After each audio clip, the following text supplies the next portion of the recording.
Vincent's engagement day. A reporter held up a microphone and asked me how I felt. Him? He was someone born into privilege, practically with the capital's royal walls at his back. Those 8 years I spent with him, no one ever believed in us. His mother, every time she saw me, would call me nothing more than an actress. His group of buddies advised him behind his back, she's just a minor celebrity. Just have some fun and let it go. And Vincent? He toyed with his lighter and joked, what's the big deal? It's not like I'll ever marry her. Facing the interview camera, I spoke slowly, although I don't know him well. This is a happy event. I wish him congratulations on his engagement. The video went viral online. That very night, Vincent boarded his private jet, flying south from the north. Chapter 1. When I won Best Actress. News of Vincent's engagement flooded every headline. On my phone screen, I could see his name, but never his face. Vincent's personal life never made it into the press, but rumors, half true, half false, couldn't stop the public's appetite for gossip. After all, during those 8 years, thanks to me, he always drifted in and out of the public eye. Under the code name, Juliet's sugar daddy, everyone found amusement in their scorn, and within their amusement, they waited for the moment I would fall from the clouds. Juliet. We heard you met Mr. Vincent when you were 18. Is that true? Juliet. You've been with him for so many years. Why didn't it lead to marriage? Was it because his family didn't accept you? Mr. Vincent announced his engagement today of all days. Was that deliberate? To embarrass you? Were you really together? So this means you were dumped by him? Did you break up because of the hand-holding scandal 2 weeks ago? My gaze slowly swept over their fevered faces, eyes shining like they wanted to strip me bare, just to dig out something more explosive. Vincent, engaged today? I kept a polite smile fixed on my face and looked back at them. I'm not very familiar with the Vincent you speak of, but an engagement is a life milestone. I wish him happiness. I turned toward the cameras again and repeated slowly, congratulations on your engagement, Mr. Vincent. They dissected my words tirelessly, layer by layer, like detectives, hunting for some hidden truth. I handed the phone back to my agent. She looked at me with concern. Everyone online is saying you were dumped by Vincent. They think your career will plummet after this. You know, I don't understand much about his background, but I do know no one dares cross him. If someone like him speaks against you, even if you've just won an award, it won't matter. You'll be finished. I felt drained and murmured softly, Eli sis, don't worry too much. I won't drag you down with me. She gave a strained smile, lips trembling, but said nothing more. No one believed that in those 8 years, we were just like any ordinary couple, moving from flirtation to passion, from intimacy to heartbreak and devastation. Chapter 2. Vincent had a pair of cold, desolate eyes, the kind of eyes that, when they looked at you, made you feel you had been reduced to dust in an instant. But it wasn't intentional. He was simply born that way, indifferent, detached, careless toward everything in the world. The first time I looked into those eyes, I instinctively thought, in this noisy, bustling world full of comings and goings, how many people who stand apart from it all are truly capable of love? In 2012, talk of the Mayan doomsday prophecy spread from the beginning of the year to the very end. Old songs played on every street corner, and the film You Are the Apple of My Eye swept through campuses like a storm. I was 18 then, 18 and reckless, fearless. At the ignorant age where I believed that so-called true love could conquer everything. That was when I met Vincent. At the time, I was juggling school, part-time jobs, and squeezing into endless casting calls for different film crews. When one so-called investor placed his rough hand on my thigh, I instinctively stood up and smashed my bag against his head. As I tore the door open to escape, a furious shout came from behind. Bitch! Stop her for me! I screamed and struggled, desperate and humiliated, when a slightly hoarse male voice rang out. Hey! She's not willing. Didn't you hear? It was a voice soft to the point of laziness, yet it carried instant authority. He cast me only the lightest glance, as though he were merely passing by and had seen a stray dog being kicked. His mood happened to be good enough to intervene. He leaned against the windowsill in the hallway, one elbow propped behind him, lazily reclining as the breeze swept across his dark fringe. His white shirt was unbuttoned at the collar, 2 buttons undone, sleeves rolled up to reveal a watch on his wrist. The cigarette at his fingertips flared and dimmed. The men chasing after me caught sight of him and immediately tucked their tails and fled, clutching my bag to my chest. I bent at a 90-degree angle to him, sincerely thanking him. Unexpectedly, he gave a soft laugh. Glancing out the window, he crushed out his cigarette and said lazily, "You study acting? Which school?" "Beijing Film Academy." He nodded, as if it were only casual conversation. "They're gone. You can head back." The first time I met Vincent, he was as simple and unadorned as anyone could be, so much so that I never seriously thought about who he really was. Later, I came to understand, some people, once they've reached a certain level, no longer need outward trappings to express themselves. They are often more humble and understated than anyone else. When I was with him, we avoided the subject of family background. To Vincent, I was just a passing amusement, not worth any explanation. To me, it was only about savoring fleeting moments of pleasure. But once, at a gathering with his friends, the only one who ever treated me somewhat kindly got drunk and accidentally let slip a name. I couldn't catch it clearly, but I knew it was distant, unreachable. Later I understood it wasn't kindness at all, but another kind of reminder that I was utterly unworthy of him. Unfortunately, in my youthful arrogance, I ignored every warning and wasted years by his side. Chapter 3. After the awards. The socializing was inevitable. Slightly drunk, I walked out of the underground parking garage of the Jasmine residence, waved my hand, and headed out alone. In the elevator going up, I looked at my reflection in the large mirror. Tonight should have been my proudest moment, something to cheer and dance about. I vaguely remembered how, when I once cried myself silly for missing a tiny, insignificant award, Vincent had sighed and murmured in that intimate way, "It's just some corner prize, don't bother. When you become Best Actress later, we'll slap those fools who can't recognize talent. Don't cry, okay?" I sobbed even harder and asked, uncertain, "Can I really become Best Actress? I can't even land a supporting female role, when will I ever win Best Actress?" "You're just trying to comfort me." He smiled. "Our Juliet is amazing. If you don't believe it, don't believe me. When has Vincent ever lied to you?" I clung to him, wrapping my arms around his waist, wiping my tears on that expensive shirt of his. He pinched his forehead, helpless and speechless. After showering, I flung myself onto the soft, big sofa and picked up my phone, answering everyone's congratulatory messages one by one. My fingers stopped on a name and lingered. The chat was frozen from 2 weeks ago. Back then we had been in a terrible fight. Exhausted to the core, I sat in the passenger seat and said calmly, "Let's break up, Vincent." His fingers tightened on the steering wheel, veins bulging on his forehead, and he ground out, "Impossible. Don't even think about it." I smiled gently but cruelly. "I've already embarrassed myself for you like this. Do you still want to continue?"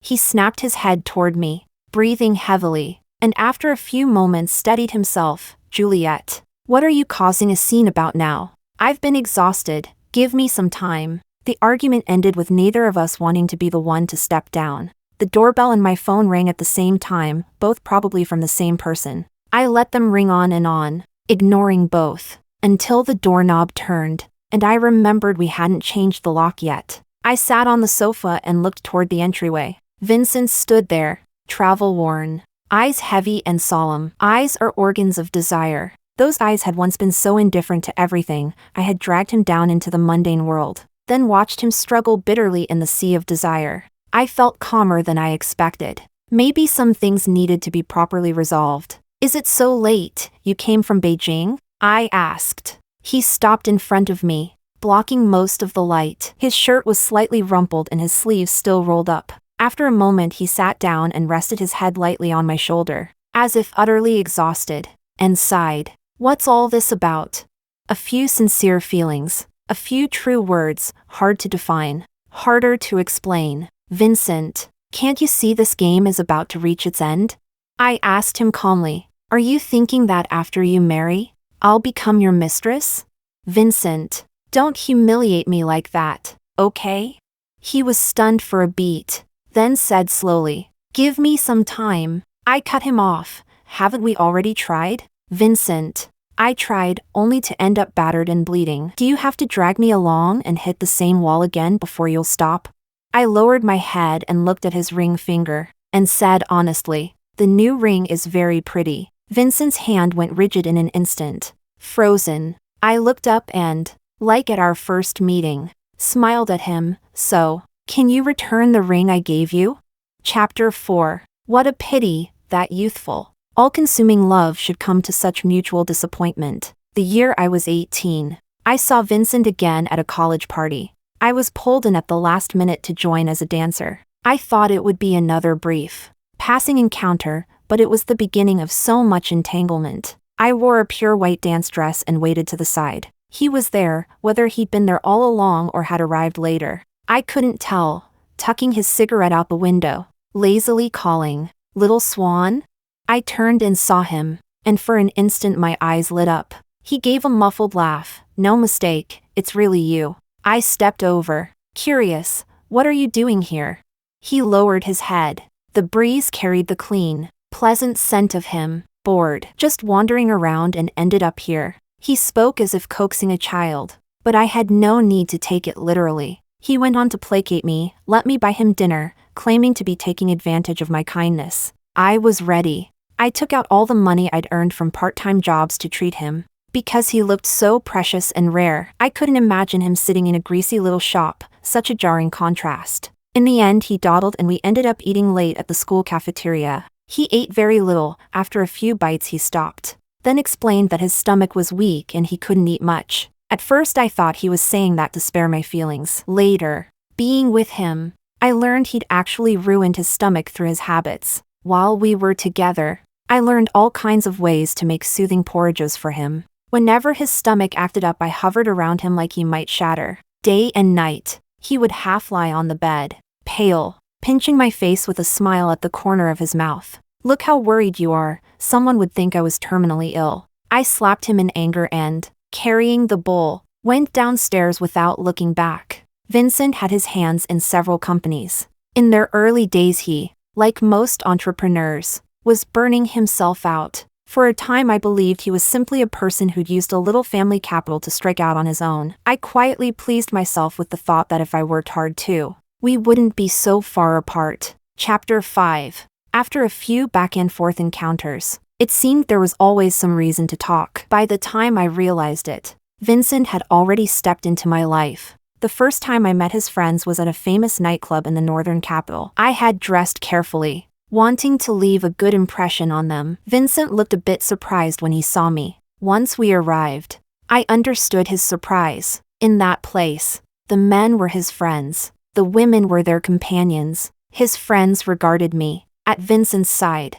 as nothing unusual, just glanced at me before greeting him. Often, you find that to make someone uneasy in a crowd, you don't need to insult or suppress them. Indifference and neglect are the sharpest weapons. That faint look, born of a different social class, was enough to make my scalp tingle. Clearly, Vincent had no intention of introducing me to others, and perhaps even to himself. My role that night was nothing more than a diversion. But I was young, proud. Since he didn't value me, I was determined to make him see me. As his friends rolled dice, I casually tapped a glass. 1 drink. 7 sixes. Open it. The man across from me downed the glass, growing more excited as the game went on. Out of the corner of my eye, I caught Vincent lighting a cigarette, his gaze repeatedly drifting toward us. I pretended not to notice, trading moves with the man opposite with ease. Soon, the seat beside me sank. Vincent wrapped an arm around my waist possessively. "What are you playing that's got you so worked up?" "A little drunk." I braced myself against the sofa armrest, eyes curved in a smile as I looked at him. The first time I saw the flag-raising ceremony at Tiananmen Square in Beijing, Vincent had accompanied me. I said I wanted to see it. He laughed and asked what was so interesting about that. But it was my first time in Beijing for university. Everything felt new. That night we stayed up just to watch the ceremony. He leaned against the railing, watching me as I looked up at the red flag. Later, within his circle of rich heirs, word spread, Vincent had foolishly found himself an ancestor to serve. The rumor began at a card table. Halfway through a game, Vincent was losing miserably. I sat at his side, One of my hands caught in his. Forced to watch the game with him, he clicked his tongue, got up, and pushed me into his seat at the table. Boring. Let our little ancestor play instead. Eager. I picked up the cards. Vincent got up to smoke, and before leaving, patted my head. Just play however you want. If you lose, you lose. The young man across from me gave me a once-over. Smiling, "What's your name?" I looked up at him with peach blossom eyes full of charm. I knew his name was Hudson. In their circle, they believed deeply in feng shui. Vincent once said that when Hudson was born, a master claimed his 5 elements lacked earth. I laid down a card and smiled. "I'm Juliet." "And you?" "Hudson. Come play often." That night, I not only won back all of Vincent's losses but also became the biggest winner at the table. Hudson insisted on battling me until dawn, earning himself a scolding from Vincent. Chapter 6. That year, I remember, there was a torrential downpour. The taxi I was riding stalled in the rising floodwater. Vincent's voice came through the phone, calm on the surface, but threaded with a hint of panic. During the half hour I was trapped, the driver and I kept trying to reassure each other. As the sky grew darker, the phone in my hand went silent. Then, a tall black SUV plowed forward through the water, sending huge waves crashing off its hood. It pulled up beside the taxi. Driver's side aligned with the rear window. The window rolled down, revealing Vincent's profile. The driver gaped and lowered the back window for me. As I climbed out, rain pouring relentlessly, Vincent reached for me and swept me into the SUV. He set me firmly into the passenger seat, then glanced at me and wiped the rain-mixed tears from under my eyes. "Don't cry. I'm here now, aren't I?" One hand on the wheel, one foot on the gas. He drove the SUV hard through the flood. Soon after, rescuers in inflatable boats arrived to save the trapped drivers behind us. Vincent's reckless dash into the storm for a film school student caused no small stir in his circle. Hudson, far away in Switzerland, even messaged me to ask if I was safe. At the end he added, "The story's spreading fast. Vincent's mom has heard bits and pieces. But don't worry, she doesn't care enough right now." Later I realized, it wasn't that she had no time, it was that I wasn't worth the trouble. Because among the women who drifted in and out of Vincent's life, I was hardly the first. Chapter 7. The news came from Hudson. Vincent hadn't called me along, which meant it wasn't an occasion I was welcome at. But I went anyway. When I opened the door, the woman next to him was practically pressed against his chest. Cleavage on display. The room fell silent for a moment when I entered. Vincent stood and came over, rubbing his nose. "Why are you here?"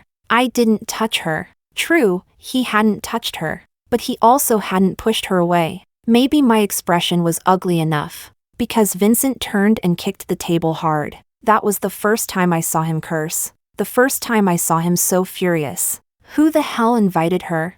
I caught Hudson half raise his eyelids, then kick the man beside him straight out. The man scrambled to explain, "Vincent, it's been a while since I saw your girl." "So I thought." Vincent's eyes went cold. "When was she ever close to you?" In their circle, all interactions radiated out from the core figures. Vincent's family and Hudson's family couldn't fracture, nor could Vincent and Hudson's bond. So whenever a problem arose, someone lower down had to take the blame. No one minded stepping up to get scolded. That night, Vincent and I quarreled a little. He leaned his head against the car window, one hand propping it up. The radio played a song, bitterly ironic, "Only wish to win one person's heart. Together until old age." Vincent said flatly, "Juliet, it's fine to want things from me, money, power, whatever. Just don't seek love from someone like me. It's not worth it." But love, when has it ever been about worth? Sometimes you must admit, when love overflows, it terrifies. Some partings need no farewells. Fading from someone's world only requires refusing to miss them. My life returned to normal. I carried on as usual, only without the daily anxiety of longing for him. Until one afternoon, leaving the academy building, I saw him leaning lazily against a pillar, drawing curious glances from passing students. His tone was calm, as if there had been no quarrel 2 weeks ago. No silence for half a month, as if we had only said goodnight yesterday. And today we met again. "Class over? Let's get something to eat." He took my bag from my hands, clasped my palm. "Have mercy on me, I've been away on business for half a month. Came straight here from the airport. If I don't eat, my stomach will act up again. So, with no one resisting, no one mentioning the past, we drifted back together, as if it were natural.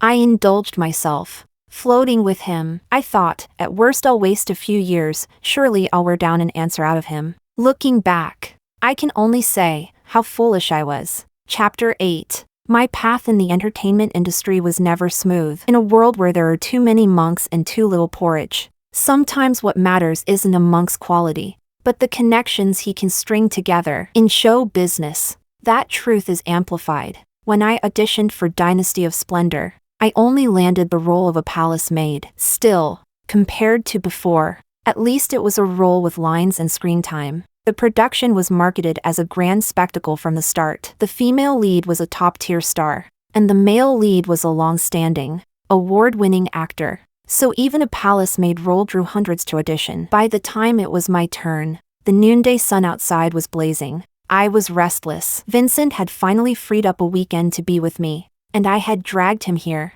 After my audition, I rushed outside. There he was, sunglasses on, standing alone beneath the shade of a large tree. When he saw me, he twisted open a bottle of water and handed it to me. Why run? It's scorching hot. I felt guilty. If I'd known, I wouldn't have made you come. The truth was, he had tested me before. Once, when we were being intimate, he teased, "Juliet, kiss me here, and Vincent will give you anything." I brushed against his thin lips, kissed him absent-mindedly, and murmured, "What will you give me?" He kissed me back. Zara's next film, the lead actress hasn't been decided yet. I sobered instantly. Zara was a director with international awards in hand. Her return project was a role countless actresses were dying to fight for. Yet Vincent said it so casually, "One kiss, and it's yours." I clutched the blanket, holding him tightly. "You'll shorten my life like this. That director is so prestigious, while I have no fame, no following. You'd be throwing me to the wolves to be torn apart." He chuckled softly. We both knew the truth. After that, he never mentioned such things so directly again. Chapter 9. At the end of 2012, everyone was waiting for the so-called end of the world. But that day, no earthquakes, no fires, no tsunamis came. People collapsed into sleep after the frenzy of New Year's Eve, only to wake and find dawn's light spilling across the earth. But after the apocalypse, Juliet and Vincent fell into passionate love, serious, reckless. From Capital International Airport to Shuafang Airport was a 2-hour flight. From Shuafang to my home was another hour's drive. Vincent's message reached my phone around 3 a.m. I pulled the blanket off my head, sat up, and stared blankly at that single line of text. The next second, I ran downstairs like I'd lost my mind, yet still tried to close the door softly. On New Year's Eve, red lanterns still swayed in the streets, and the streetlights glowed pale yellow. Vincent's car was parked by the roadside. Homesick and anxious, I stood across the street staring for a long time, my eyes stinging before I blinked. Half a month earlier, when school let out, he had sent me to the airport. Before security, he'd wrapped my scarf around me, saying, "Go early, come back early." I opened his car door and scrambled from the passenger seat over to him, pressing my forehead to his. "What are you doing here?" His voice was husky, tinged with fatigue, but he chuckled softly. In his usually detached tone, there was something more. "I missed you." As he said it, I cupped his face and kissed him. Vincent tilted his head back, his right hand tightening around my waist. In the shadowed car, we kissed with burning intensity, tireless. When midnight struck, the sky outside the window erupted in fireworks, like ancient waterfalls spilling from heaven, drowning the dust of the mortal world. The sudden brilliance was dazzling, intoxicating, illuminating our passion in the dark. Through the cascade of colors, I opened my eyes to see Vincent. His once cold brows and eyes were now stained with human desire, faintly moved, breathtakingly beautiful. When the kiss ended, my lips were damp with shimmer, pressed against his forehead. Listening to his ragged breaths, I laughed softly. He reached behind, rustling, then placed a heavy bag in my hands. "What's this?" I looked down to find it filled with red envelopes. Leaning back, Vincent said, Pocket money. The elders say, if kids take New Year's money, they'll grow up safe and sound. I dipped my hand in, pulling one out. Each envelope bulged. I swatted him, protesting, I'm not a kid anymore. And who gives New Year's money in an entire bag of envelopes? He lowered the car window, letting the cold wind scatter the heat inside. I'm giving it to you. Just take it. I asked, did you pack them yourself? He asked lazily, if someone else did, you wouldn't want them? And if I said no?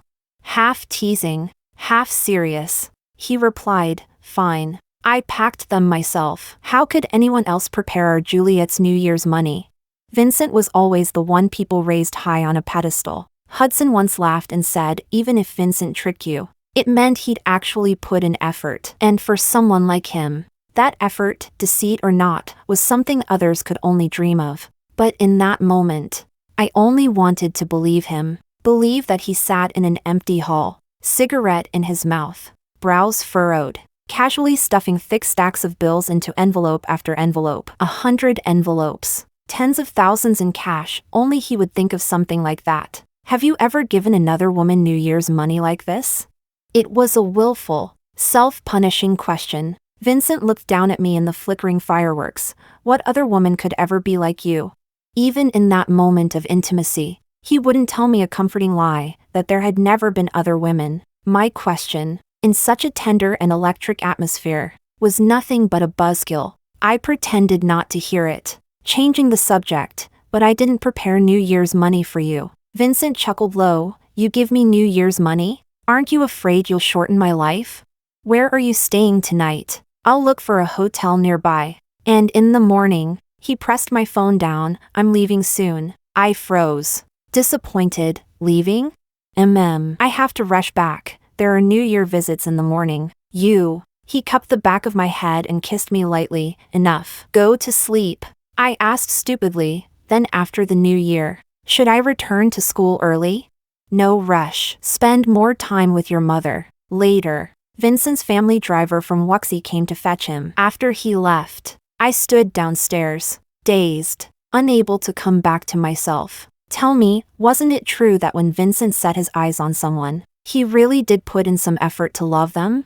Chapter 10. That year, I began to stand out. Director Sean came to the school to pick his female lead, and he chose my casting photo. I became the heroine of his new film. It was, in the truest sense, the very first role of my career, playing the leading lady in youth's prime. At that time, the internet was just beginning to rise. Websites booming everywhere. Sean's bold choice to use a newcomer drew waves of mockery. Vincent didn't bother with any of that. And I didn't care either. Our lives moved forward steadily. Before, aside from his company's business, his life was all food, drink, and leisure. Later, my life disrupted his pattern. I poured all my energy into scripts and characters. He stayed by me, skimming financial reports. When Hudson called, he'd answer, the kid at home is preparing for exams, I need to keep her company. On set, I never faltered, confident, bold, winning everyone's respect. But at home, I clung to Vincent, crying, what if today's scene wasn't good? What if it looks terrible when it airs? He flipped through my thick stack of script notes, patted my head, Juliet, if you can't succeed, who can?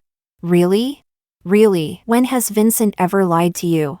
That year, Sean's youth film Love Letter exploded across the country upon release, becoming another of his classics. Along with the film's popularity came the name Juliet. In 2013, I became widely known, hailed by some as the ephemeral flower of Chinese youth cinema. The day after the premiere, Vincent rented out nearly 100 theaters, instructing his assistant to send stacks of tickets out. With mischief in mind, he had his assistant distribute tickets according to how many women each of his rich friends kept at their side. Some received multiple tickets. In their circle, spending money to boost starlets was common, but no one else had forced their friends to physically show up and fill seats. A few close friends teased him about being so serious. He kicked one of them and drawled, just go watch. Stop whining. Some of them watched Love Letter several times with different girlfriends. Later, they even looked uneasy when they saw me. That year was the perfect reflection of spring winds filling my sails. Once I gained a little fame,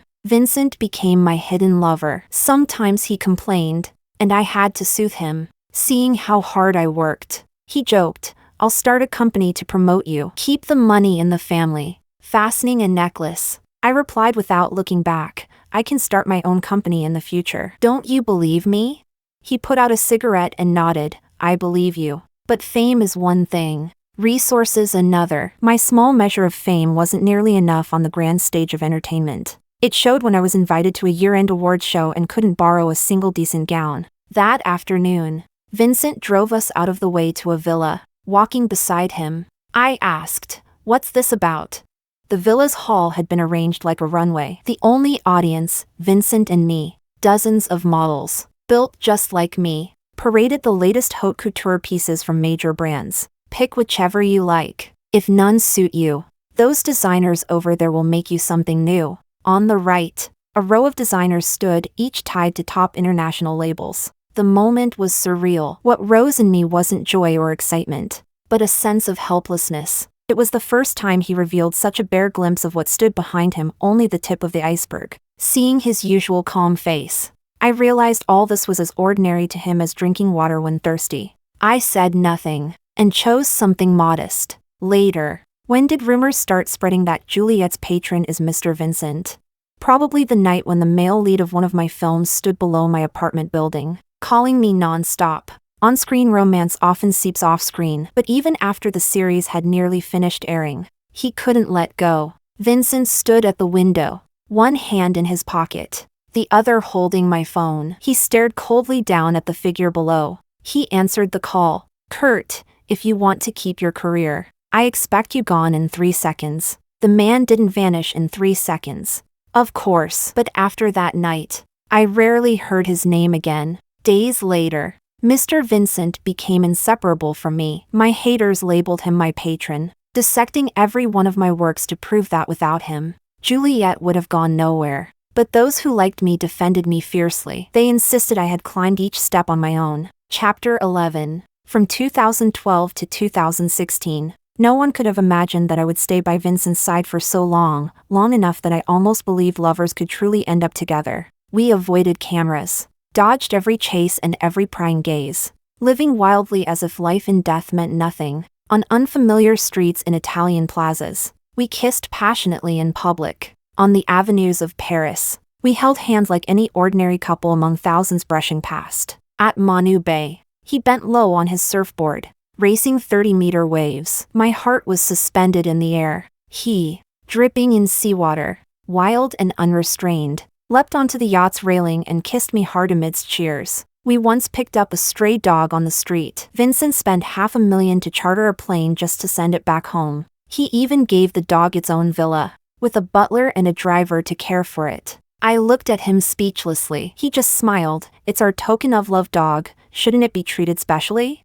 Yes, that was him, playful to the core. Over the years there had been a token of love car, token of love shoes, a pile of reasons spun from his whims. Those years, everyone could see clearly. Everyone but me. Chapter 12. Before I pushed the door open, I heard Hudson teasing him. "Still not tired of that one by your side? Careful you don't end up playing yourself." Even Aunt Jiang lowered herself to ask me about her. "Better watch it." The clicking of his lighter carried through the door, along with his lazy, careless voice. "What's there to worry about? It's not like I'll marry her." My hand slipped from the doorknob. I turned away quickly, afraid that if I lingered, I'd lose control. Vincent later called, asking why I hadn't arrived yet. I forced a smile. The crew had something come up.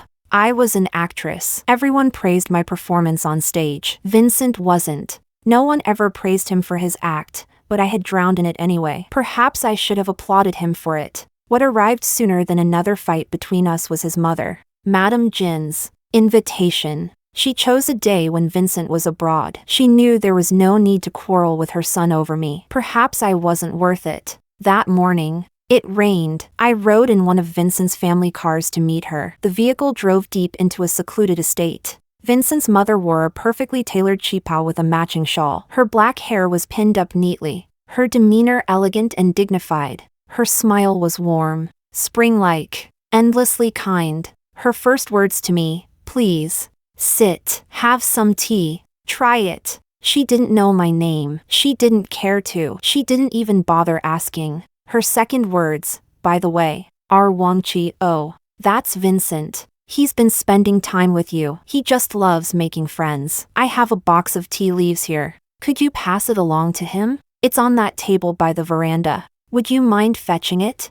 Vincent wasn't Vincent. His real name was Zhao Wangqi. Only those closest to him called him that. I didn't learn it until our 3rd year together. I bowed my head, stood, and stepped outside to take the tea. Rain dripped steadily from the eaves. I shielded the box as cool droplets fell against me. Just as I reached the door, her voice drifted out, unhidden, in conversation with someone else. She's just a lowly actress. If she were really Wangqi's friend, she'd knock politely at the Zhao family door, out of respect for him. Perhaps we'd let her through once, but if she thinks she can enter by other means, no amount of courtesy will matter. Then she turned, saw me, and smiled gracefully. Whether I had overheard or not seemed irrelevant to her. Perhaps the words were meant for me all along. She asked lightly, "Got it?" I didn't step back into the threshold. From outside, I nodded. Then thank you, I'll have the driver see you out. Apologies. I have matters to attend to, so I won't keep you. It seemed I had come all this way only to run an errand for Vincent. In her eyes, perhaps I wasn't even fit for that. I don't know how I kept a smile as I steadied my faltering steps out of that place. From the car window, looking back, the Zhao family estate loomed like a beast waiting to devour. Chapter 13. When Vincent returned, the first thing he asked was, "Did my mother see you?" I was facing away, packing, without looking up. Yes. He's become much better at reading my moods than when we first got together. He crouched down and asked, "Did she upset you?" My mother talks like that, self-centered, disregards others. Don't take it to heart. I lifted my head and looked at him for a long time, long enough that he awkwardly rubbed his face. "What's wrong?" he asked. "No, your mother is a good person." I lowered my head and continued packing. "Madame Jean is a good person, just not particularly kind to me." Vincent gave a laugh. "Don't let her frighten you. This is the first time I've heard anyone praise her." Frightened? No, it's just that from now on I probably will never cross the Zhao family threshold again. Only then did he notice what I was doing. Frowning, he asked, "Where are you going?" "I'm going abroad for a while. Director and got me a spot at a foreign school to study." I said yes. "I just came back from abroad and you're leaving?" "Yeah, just for a while." I looked up and smiled at him. "You're not someone who can't live without me." I loved him, my whole heart and eyes were filled with him. When my feelings overflowed and I couldn't hold back, I would call his name over and over, saying I loved him. At first he would laugh and reply casually, "I hear you, Vincent likes our Juliet too." Later he wouldn't dare to answer. He'd only look at me with deep eyes, neither saying love nor like, yet stubbornly make me repeat that I loved him. I still loved him. But in that moment I realized this love should not be given without reserve. There would come a day when we'd part. Vincent was careless to the extreme, but people raised in that kind of family, just a glimpse and you can guess much of the truth. When his thoughts were scattered, he'd unconsciously play with his lighter, the click-click sound echoing through the room. Have you thought about taking a stable job? If you like acting so much, places like the drama theater troupes, cultural work units, or teaching positions would suit you. My hand paused on the zipper of my suitcase for a second, then continued as if nothing had happened. I could take the civil service exam, apply for a state institution post, become a teacher, I could get those. But Vincent, you've seen the Juliet who practiced standing for a background role at 18, and the 19-year-old Juliet who rehearsed a single line even in her dreams. You've seen all the exhaustion and hardship I go through for my dream, and you've also seen how I blossom when the dream lights me up. So how can you even say that, Vincent? I didn't realize my tears had started falling uncontrollably onto the suitcase as I finished those few sentences. Vincent crouched, picked me up, and held me. He bowed his head and wiped my tears away little by little. My fault. I was just asking, didn't mean for you to go. If you don't like it, don't go, okay? I couldn't say what needed saying. I couldn't tell him, "Vincent, your mother and your family will not change because I take a civil service exam or get a government job. No matter what I do, I will never be accepted, just because I am who I am." On the day I was leaving for the airport, Vincent sped over. You should know, he's normally lethargic. Even drives like a middle-aged man. He came straight through the VIP lane and blocked me. What kind of teacher do you want? I'll bring anyone back for you. Don't go abroad, okay? All his life he'd been loud and flamboyant, used to being feted and adored. No matter how mature he seemed, at heart he had a childlike, selfish possessiveness. I patted his hand soothingly, like calming a misbehaving child. I'm not coming back. What are you doing? Juliet, don't let me catch you planning to leave me. He'd seen right through me. There was nothing I could hide from his eyes, and that feeling was unbearable. Vincent, don't think like that. I'm only becoming better. I'm improving. Shouldn't you be happy for me? I could never be good enough for you. So how dare I fall further, even if I leave one day? I want to be an independent, excellent person. He lowered his gaze and let go, only saying, go early, come back early. Chapter 14. 3 months abroad.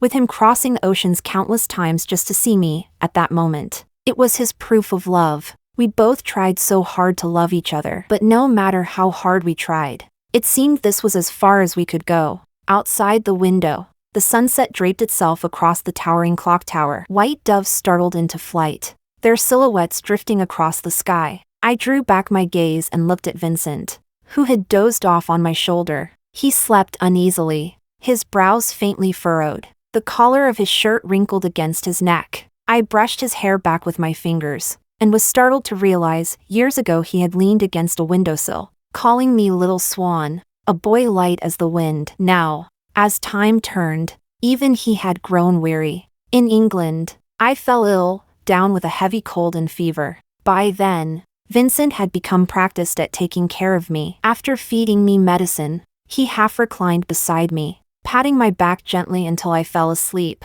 I still remembered the first time I got sick in front of him, how helpless he had been, never having cared for anyone before, fumbling through everything from scratch. Somehow, he had learned of the ginger and coke home remedy. While I slept, he clattered about in the kitchen for half a day, producing a concoction of ginger boiled in coke. When I clung to the stair rail and came down, he looked up, through the haze of smoke filling the room. We met each other's eyes and laughed. That night, past midnight, I broke into a sweat and woke with a clear head, unable to sleep again. In the old English apartment, I pulled out a black and white film. I'd watched it countless times before, knew every line by heart. With Vincent asleep beside me, I turned the sound off. Silent black and white, it was like watching an old silent film. He stirred awake, half dreaming, and asked what I was doing.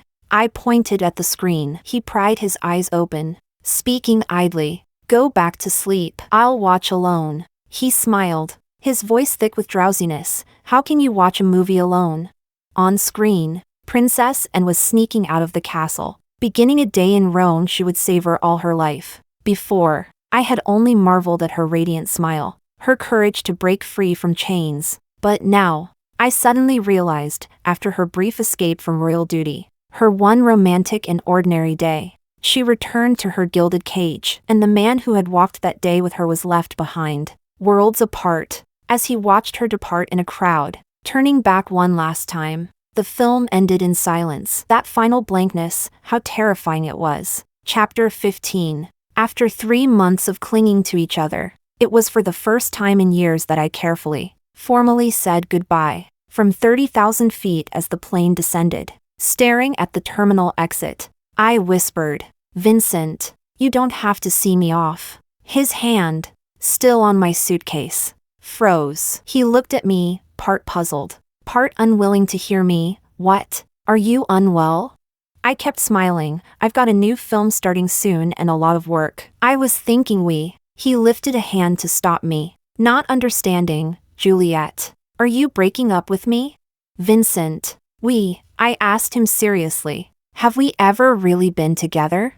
In their circle, no one ever believed we were a real couple. They preferred to say, Vincent kept a little star on the side, the woman had been with him for a while. That day I boarded the company shuttle. When I passed Vincent's car, he still stood there, motionless, as if lost in thought. After graduation I signed with the country's biggest entertainment company. The boss was from Beijing, and connections always seemed to wind back to Vincent. I'd risen quickly after that breakout film. Offers poured in. Over the next few years I did many projects. Because Vincent was behind me, even if he never showed his face, no one dared pressure me into taking bad roles. So I had the luxury of choosing scripts carefully. I'd only been abroad 3 months. Yet fans under the studio's posts were furious, cursing me for fading from the scene so soon after my debut. They said I had no right to be so confident. Others, steadier and more accomplished, were getting roles without pause. I threw myself into new work with single-minded focus.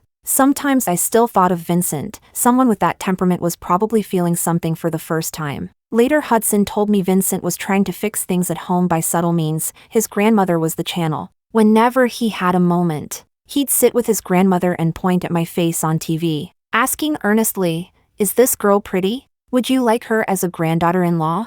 He spent days and nights praising me to her, how I cared for his stomach ailment, how well I did academically in university, how, at a young age, I was making a career for myself. Over time, his grandmother would pause whenever she saw me on the screen. One day, at the dinner table, his grandmother casually praised me. Vincent clenched his chopsticks, and the next second his mother's voice came, so calm it sent a chill through the room. She smiled and said, "Mom, you're getting confused." It wasn't age that made her confused, it was the heart that favored Vincent. Chapter 16. Luckily, I didn't fully believe Hudson's exaggerated telling. If Vincent had truly gone to those lengths, I'd have been startled. After all, he'd never intended for us to have a future. See, he remained careless, roaming the world as always. No one could hold him. I leaned on the windowsill and watched the girl holding his arm, dressed head to toe in designer labels. Innocence on her face. It was a matchmaking setup. Her background was easy to guess, clearly beyond my reach. That day Vincent seemed to notice and slowly turned to look at me. I should have looked away, but my heart was restless. I thought, even if we broke up, it's only been a few days, are they swapping new for old this fast? So I leaned on the window and met his slightly narrowed eyes. For a second I shut the window. Vincent came down another path and avoided discussing what had just happened. He knew extra explanations would only tear open more ugliness. Going out? I'll walk you. I shook my head. The person I was supposed to meet hadn't arrived. The negotiation hadn't finished. Then I'll wait for you. Vincent sat down as if that decided it. That day I spoke for a long time with the producer and director of my new film, and he kept stealing glances at Vincent down the way, head bowed over his phone. Later he half-joked that it was arranged by family, something unavoidable. Only a meeting. Whether Vincent loved me was uncertain, but his heart wavered. If that wavering could tilt toward me even a little, I'd be a temporary winner, only a temporary one. Chapter 17. When I got the call from the hospital, I was rushing to shoot a business commercial. The cold voice of the medical staff froze me on the spot. "Eli, tell them I'm sorry. My mom had a car accident. I need to rush back." On the way, my head was filled with terrible thoughts, stabbing me like needles. When I arrived at the hospital ward, I hurriedly pushed open the door. The moment I saw that elegant woman sitting upright, my hands and feet went cold, my whole body trembling. "Why did you rush back?" "I'm fine. I specifically told them not to call you." My mom was lying in bed, a woman who had worked hard her whole life, her face carrying a simple and uneasy smile. Mrs. Jean sat on a cheap red plastic chair, her back straight, hands folded, turning to look at me with a polite and warm smile. She exchanged pleasantries with my mom. "So this is your daughter. She's beautiful. You're truly blessed." Pride rose on my mom's face as she smiled. "Yes, this is my good girl. My good girl. This kind lady saved me. She brought me to the hospital. You must thank her properly." I forced a smile, walked between the two of them, and clenched my bag tightly to hide my trembling wrists. "I'll walk you out. My child, why are you trying to chase our guest away?" "Mom, I'll thank her properly." Mrs. Jean slowly stood up. Her light-colored suit dress had not a single wrinkle. She patted my mom's arm gently and smiled, telling her to take care of her health. I closed the door, followed behind her, and asked, "What is it you want?" She adjusted the pearl hairpin by her temple and smiled, shaking her head. "Young lady, don't think too much. I saved your mother, and this is how you speak to me? By the way, No need to tell Wang Qi about this little incident today. Young people, like you, always overthink. I often help others. This is nothing. Don't take it to heart. Watching her figure grow distant, I collapsed into a chair in the hallway, covering my face with my hands, unable to stop crying. Why did she have to treat my mom like this? I don't know. A car suddenly rushed out. I almost thought it was aiming at me on purpose. When I woke up, I was already here. Luckily, a kind person helped me. Hey, my good girl, don't cry. Look, I'm fine. Just hurt my leg. It'll heal with rest. I told you it's not serious. You work so hard, and now you still had to rush back. Mom is dragging you down. How selfish I am. Because of my greed and unwillingness to let go, I almost pushed her into the abyss. While taking care of my mom in the hospital in Wuxi, Vincent came. I was in the ward, and he waited alone in the outpatient hall, sitting there by himself, leaning against the door. I looked over. At that moment, the feeling I had at 18, that deep contradiction of how out of place he seemed in the greasy little shop, came surging back to its peak. I told him, go back to Beijing. Don't come again. He glanced toward the ward behind me, his brows carrying the weariness of constant travel. It's fine. Your mom will be discharged soon, and Shanghai isn't far. He tilted his head back, his body slightly collapsing into the chair. I said, don't come again. From now on, don't come anymore. What I mean is, let's stop here. Vincent, let's end it now, when the feelings are still strong, giving each other the most dignified exit. He stared at me, unwilling to acknowledge the finality in my words, and said softly, your mom had an accident. I know you're upset. Calm down first. I won't bother you for now. With that, he picked up the coat draped across his lap and stood up. I still have work at the company. I'll head back. Call me if you need anything. Where else can this go? Vincent, how long do you plan on playing this game with me? Aren't you tired yet? He turned, his jaw tense. A game? These years. Maybe I wasn't perfect, but everything I could give you, Juliet, I gave. And now you're telling me I was just playing? Juliet, don't you think those words cut straight to the bone? I looked up at him. The fortress I had painstakingly built inside me felt like it could collapse in an instant. Yet my words only pushed harder. What else then? Do you really think you'd marry me, Vincent? The coat in his hand was wrinkled by the force of his grip. For a moment, silence swallowed everything. The air stopped flowing, as though we both held our breath. He lowered his head without speaking. I didn't need to say more hurtful words. In that moment, from the ever-flowing crowd, he carved out his own path, stepping one step at a time into the impossible distance between us. Vincent neither spoke nor left. Deep inside, he faintly sensed that he and Juliet were finished. So even in such an unbearable moment, he refused to move away, choosing instead to shamelessly stay, to seize every second left before the inevitable parting. He had once laughed, unstoppable, like a god descending. Juliet, when has Vincent ever lied to you?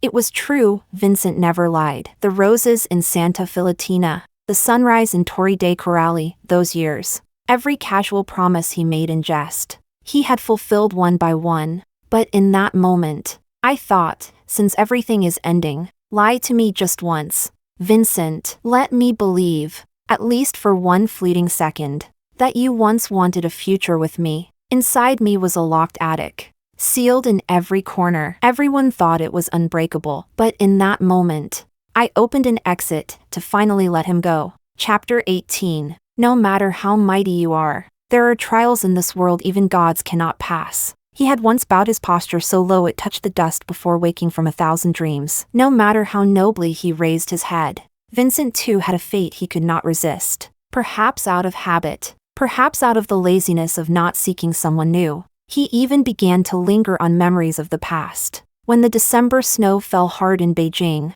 Wangfujing and East Chang'an Avenue were wrapped in white. From the corner where the two met, the imperial golden terrace allowed a view of the Forbidden City through the window. At night the Forbidden City seemed all the more mysterious and silent. Vincent and I sat on opposite sides of the lobby by the floor-to-ceiling windows. His reflection showed in the glass. He bent slightly, head bowed, long fingers twining a cigarette between them. Silence had stretched too long before he seemed to notice and finally lifted his head. He leaned back, resting his right forearm across his brow, and after a moment said, "Stay in Beijing a little longer. Wait until the snow passes. Winter's cold, it's not a good time to travel." I stared at every object around me. This house carried so many dense traces. When I lifted my eyes even a little, memories soaked in love and hate surged in. Those nights when desire rose tirelessly. Those daytime laughter-filled kisses. Those moments that felt like they could age with us in a single glance. "No," I answered. "I've already found a place in Shanghai. I won't be here.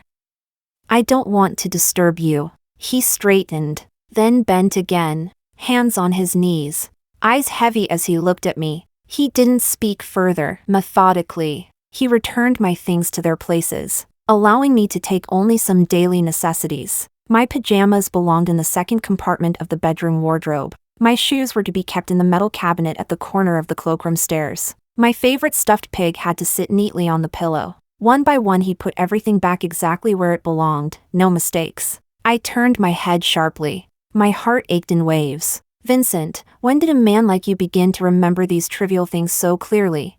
He sat down on the carpet in front of me, one knee propped, gazing at the brilliant city lights outside. The chandelier's glow fell on his fair face, on the slightly open black shirt, on the strong forearms where his sleeves had been rolled, and on the sharp planes of his profile. With a barely audible sigh he turned his head and, inch by inch, stroked my cheek as if tracing an old painting. "Going to Shanghai for a while is fine. And about your mother, I'm sorry. I've already spoken with Mrs. Jean. This won't happen again." He didn't tell Juliet about the day he had almost fallen out with Mrs. Jean. Always composed, Mrs. Jean had abandoned all decorum and scolded him for selfishness and absurdity, for being unfilial, for being unworthy of the Zhao and Jiang family's descendants. Her tone was harsh. "Zhao Wangqi, you can play with actresses all you like, just don't let me find out you've been so lost you can't see reality. Do you know what responsibilities you carry? You should understand what consequences your whims will bring upon both families." Even he could not stop what Mrs. Jean intended.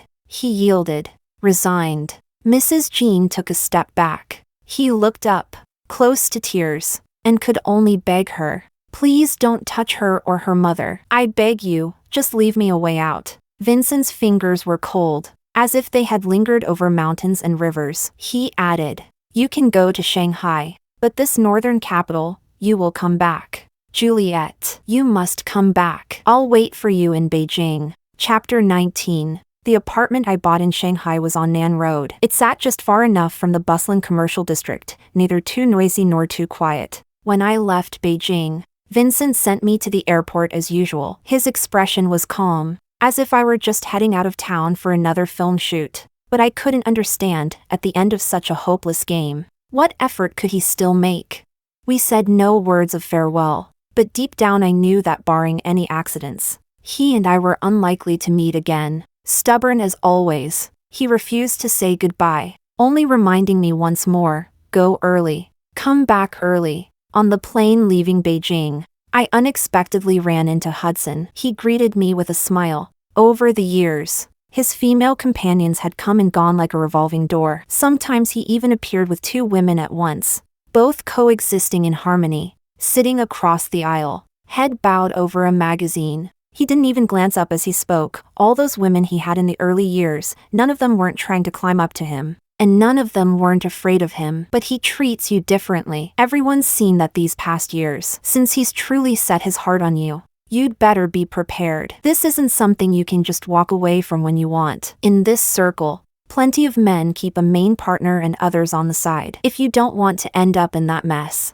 you'd better be ruthless. In our world, face is worth more than anything. I closed my eyes and didn't reply, but he knew I was listening. Back in Shanghai, I lived for months in constant unease and fear. During those months, I never returned to Beijing, but Vincent would come to Shanghai, sometimes just for a simple meal, sometimes staying a few days. Meanwhile, the new drama I was filming in Hengdian was nearing its end. It was a period drama, with investment from several local governments. Multiple financiers valued it highly, both for the quality of its script and production team, and because the male lead was Casey, a hugely popular actor at the moment. Last year he had won numerous awards for a single film. and his influence, both in popularity and in drawing power, was unmatched. They said he came from Hong Kong to build his career in the mainland. Originally, he had followed the action hero route. But in this era, that path was nearly impossible. His agent had wisely carved out a new direction for him. "Juliet, are you all right?"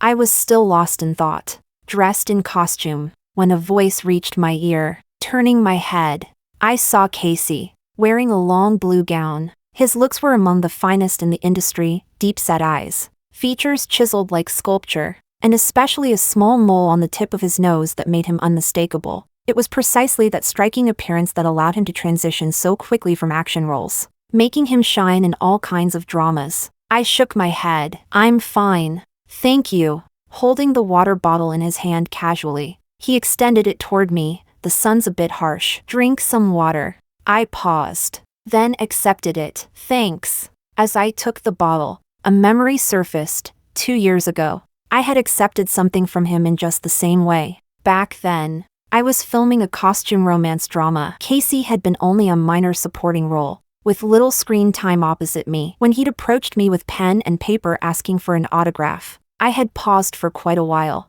When I handed the signed photo back to him, Vincent was sitting in the car watching. After I got in, his tone was dark as he asked who that man was. "Just a colleague. He said his mother really likes me, so he asked for an autograph." "Don't overthink it," I reminded him while fastening my seatbelt. By then, Vincent's possessiveness over me was already laid bare. He hated any man who came close to me, hated every man who acted opposite me in dramas. That was why he never came to set to watch me film, and never tried to understand my work. After the shoot, my agent brought over the contract. The entire team had pinned their hopes on this project. We had spent nearly 8 months preparing before finally securing it. But looking at the clauses now, I felt a headache brewing. Do we really have to shoot in Beijing? Eli looked at me and nodded. The contract states it clearly. Beijing is non-negotiable. Suppressing the pain, I asked petulantly. "What if I don't go? Let someone else do it." She was calmer, more rational. "Billions in penalty fees. Think carefully."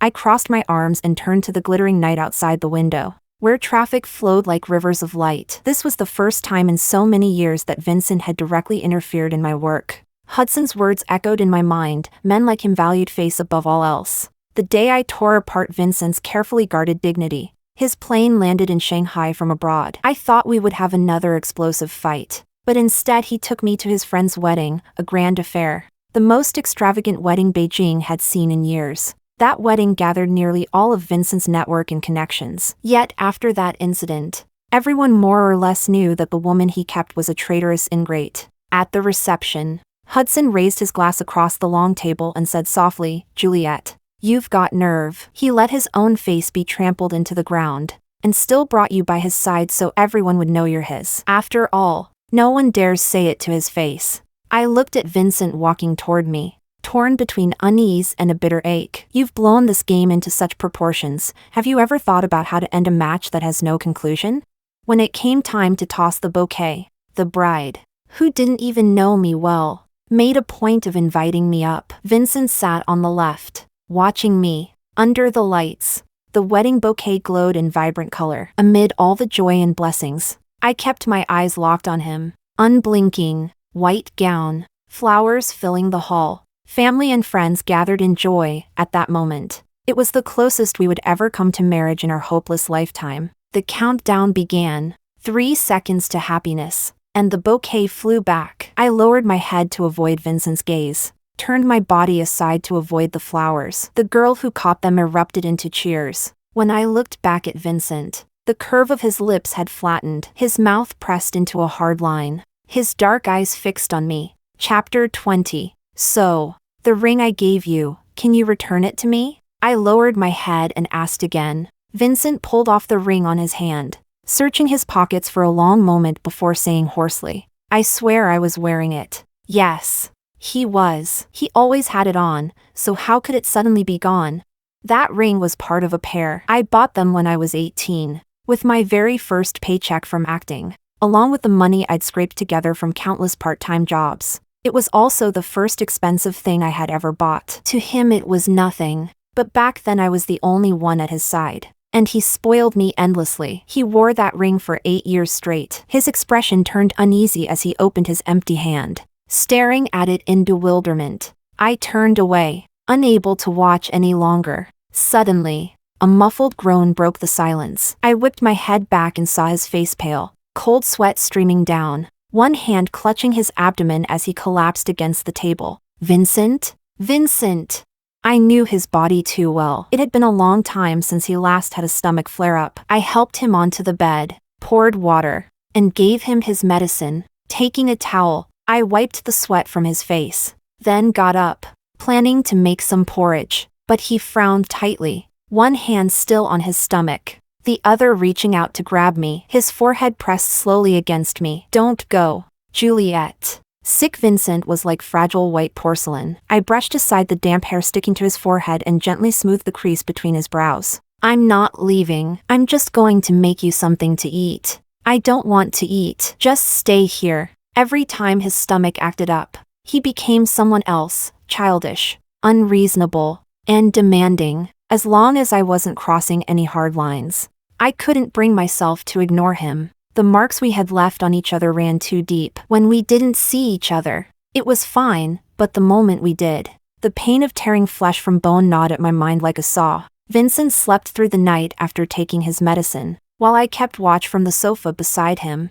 The next morning, I woke to find my head resting on his arm, just like the thousands of days and nights before, opening my eyes to see his jawline. I pulled back quickly, nearly rolling off the bed, but he bent his arm and caught me. Call your secretary. Have him send a driver to pick you up. That was all I said, placing his clothes on the sofa and looking at him calmly, leaning half-sitting against the headboard. He whispered, "Stay a little longer." Stay for what? Stay until when? I no longer wanted to ask. Chapter 21. Vincent's fiancée was named Diana. She wanted to see me, and the people under her insisted, practically forced, me to come. The meeting took place in a very private tea house in Jing'an. We sat facing each other. Diana carried almost the same bearing as Mrs. Jean, noble, composed, untouchable, on the right hand by her teacup. She wore a ring that matched Vincent's. Occasional sunlight struck the diamond. The white flash felt like blades, stabbing me all over. She smiled at me and spoke the first sentence, "Miss Juliet." "I don't mind." I was baffled. "What do you mean?"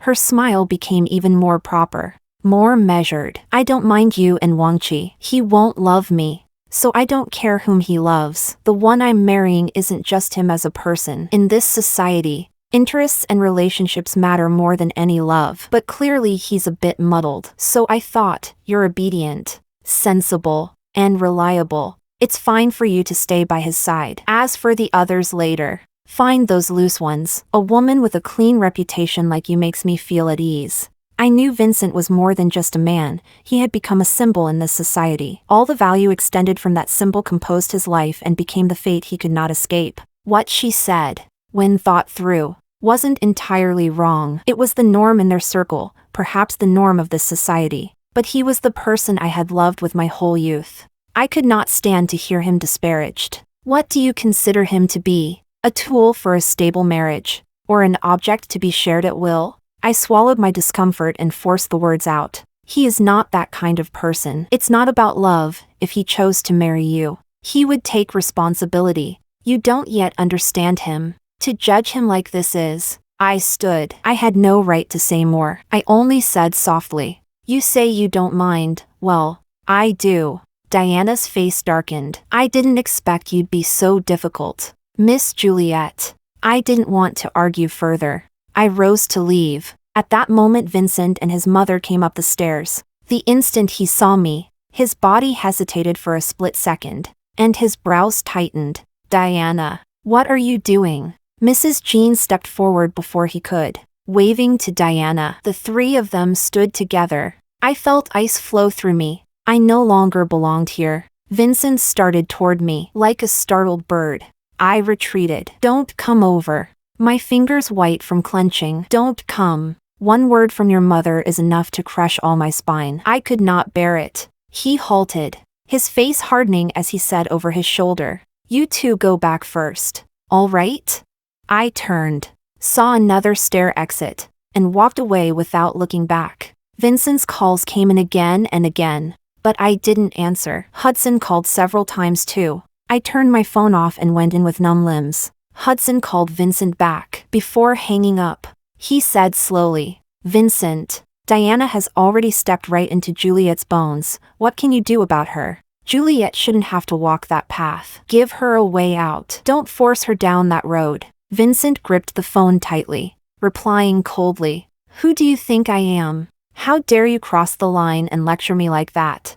When emotions explode, words cut deepest. Vincent softened a little. "Sorry, I didn't mean it that way." Hudson on the other end chuckled softly. "Yes, in 20-odd years. This is the only time I've dared to scold you like this. There won't be a next time." The door opened from outside. Vincent walked in through the night and came straight to me. He reached up, touched my face, and pulled me into his arms. "Vincent, what are you still waiting for?" My face pressed against his shirt. Through the thin fabric I felt the warmth of his chest. "How many more 8-year spans will we have to throw caution to the wind? Don't wait any longer. In the torrent of the world, no one can stand apart. Love is tested and often crushed into fragments." We leaned on each other in the dark room until the neon outside flickered on and off again. At last he spoke. "You always wanted to see the aurora. I've been busy these years and didn't have time. Consider this. Come with me one last time." After a long while,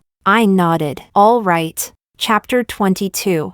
We stayed one night in Helsinki, then set out the next day for Rovaniemi, the world-renowned sanctuary for witnessing the aurora. Among the fleeting crowds and the excited faces along the journey, no one knew this would be the last trip of my life with him. Beneath the ancient, dazzling sky, we shed worldly ties and identities, kissing each other with absolute seriousness. Overflowing love surged as though it had traveled across billions of light years, boiling, flickering, and then extinguishing, under the star-strewn heavens, glittering like diamonds. In the darkness we entwined with a lifetime's worth of longing. Everything beyond words could only be confirmed in the relentless depth of our embrace. Blurred faces in the dark, hazy vision, senses in disarray, the reckless intimacy filled every breath until we were suffocating. Vincent had no interest in the aurora. All his time was spent looking at the person beside him, etching her into memory inch by inch to fill the decades to come. Beneath the curtains of colored light, the girl gazing skyward seemed to overlap with her 18-year-old self. That year, she had walked into his life. At the airport, flights departed in 2 directions. We paused in the crowd. "Go. Don't look back." Vincent placed a hand on my shoulder and slowly turned me away, dragging my suitcase. I took a few steps, then stopped, indulging in selfishness one last time. "Vincent." I turned around, and like countless times before, opened my arms toward him. Before the words could leave my mouth, tears were already falling. He strode over, the wind tugging at his black coat, and pulled me into his arms with such force it felt like our souls might be pressed into each other's bones. In the decades to come, we would no longer share a life. 1,000 words caught in his throat. At last he only whispered, "From now on, take care of yourself." The Milky Way poured down. The universe spun on. Time marched forward. Within endless light years, our brief lives were insignificant. All the chaotic storms of love and hate in the past were gifts of time, retreating into memory. Vincent. This is where our journey ends. Epilogue. 3 years later, Juliet and Casey's studio announced their marriage at the same time. As online discussions raged like wildfire, Vincent was in a car accident on an overpass in Beijing. His wife rushed to the hospital, immediately sealing off all information to the public.